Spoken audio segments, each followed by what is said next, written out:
End stage capitalism, baby. Let's go. I've been playing Cyberpunk 2077 again, and lately, amidst the fun shooter elements and the cool cars, you can see what kind of future that corporations truly want. A world where they have total control.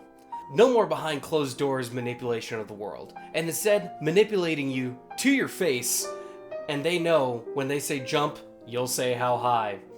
You know how I know this? Well, for one, I can just look at my phone for 5 minutes and see all the bright lights and terrible news in the media. And two, I listened to Full Sail University's Psychology of Play podcast. This episode was titled The Psychology in Media. And then I proceeded to go down a terrifying rabbit hole and ruined what little trust I had in the powers that be. And if I have to experience existential dread over how much of a chokehold megacorporations have in the world, then so do you.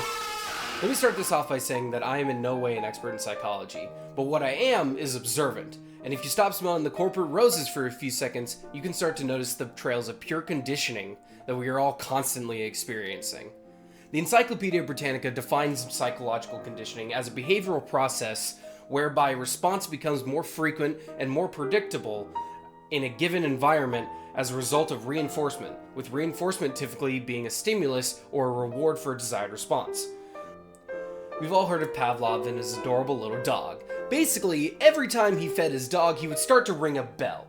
And when he did this enough times, where he rang the bell, his dog would start to salivate, even without the presence of food. And he better have given that dog all the food and treats and scratches that that dog could ever want, or I'm gonna kick his ass. Just kidding. I know he's been dead for a long time. And if he didn't give that dog all the loving, we know where he went. But let's do a little exercise. Let's replace the dog with ourselves, Pavlov with the corporations, the food with our dopamine receptors, and the bell with whatever evil crap they are trying to convince us of. See what I'm saying? For example, let's start with something small.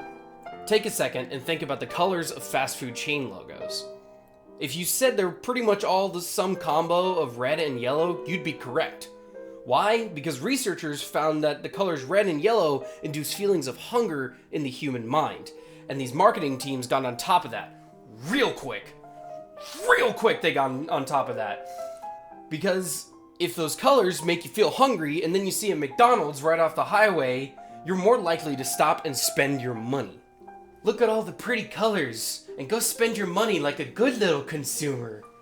Now, if you will allow me for a moment to put on my tinfoil hat, and stick with me here. I know I look like an idiot. That's okay. In an article by the National Library of Medicine, they say that human attention might be to blame. Basically, we as humans are more likely to be attracted to negative news. And I know I'm guilty of this because I watch commentary YouTube, and it's constantly just drama and nonsense that does nothing but get me mad at Logan Paul for whatever new objectively thing he's done. The corporations know this, and they use it to their advantage. Watch a video on a terrible break-in and get an ad for Simply Safe. Watch a video about the dangers of vaping and get an ad for Fume. Which, by the way, side note, that is a dumb product. They are literally charging you for air. The corporations watch the news too, and if there's any way to make you think that their product is the solution to your problems, they will capitalize on that every time. Even our phones are instruments in this advertising cycle. I made an offhand mention to my dad the other day that I wanted to get in better shape. The next day, all the ads I see are for gyms, dietary supplements, and even for Ozempic, which is a drug that is made to help treat type 2 diabetes and just so happens to have a side effect that helps people lose weight because the drug mimics the hormone that tells your brain that it's full, and I don't have diabetes, I just want to drop a few pounds and I will not be turning to a needle to accomplish that. You sick corporal nerd, stop listening to me! Take a deep breath, Jesus Christ. Ugh. But through media constantly being negatively biased and the whole of social media constantly telling people that there'll never be enough, the corporals are sticking their head in the game by saying, hey, you'll be enough if you inject yourself with our new drug. Then people will love you. But the thing is that the corporations couldn't care less about you or your well-being. All you are to them is a walking, talking wallet, and they will do whatever they can to make sure that you keep giving them money. And I'm a good little consumer. I'm gonna keep spending my money. But I'm aware of it now, and it makes me anxious. So what's my conclusion? Is there any hope for the future? Maybe. I certainly hope there is. I don't have a solution, though. I'm just an internet clown pointing out an observation.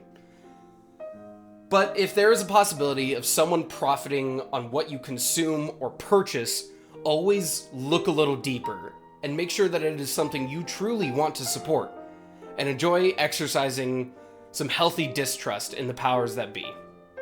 Have a good one.